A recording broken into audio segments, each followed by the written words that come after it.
ഞാൻ ഒരു കാര്യം കാണിച്ചു തരാവേ. ഇവിടെ പീലി വീഴ്ത്തി ആടുമായിരുന്നു കേട്ടോ. അത് മാറി അപ്പുറത്തെ വീടിൻ്റെ മണ്ടയിലാണ്. അവിടെ ആളുതാമസമൊന്നും ഇല്ലാത്തൊരു വീടാണ്. അതിൻ്റെ മണ്ടയിൽ നിൽക്കുക. പീലി വിരിച്ച് ആടുമായിരുന്നേ. ഇപ്പം പക്ഷേ അതൊക്കെ ഇതായി. ഒരു വെയിലൊക്കെ വന്നു. മഴയായിരുന്നല്ലോ ഇത്രയും ദിവസം.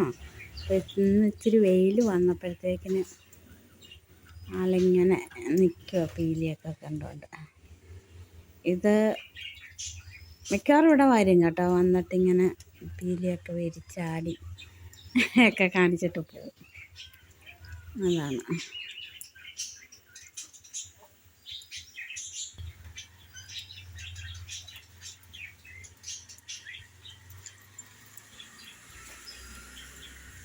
ഇപ്പം അതങ്ങ് മാറി. പീലി വിടർത്തുന്നില്ല.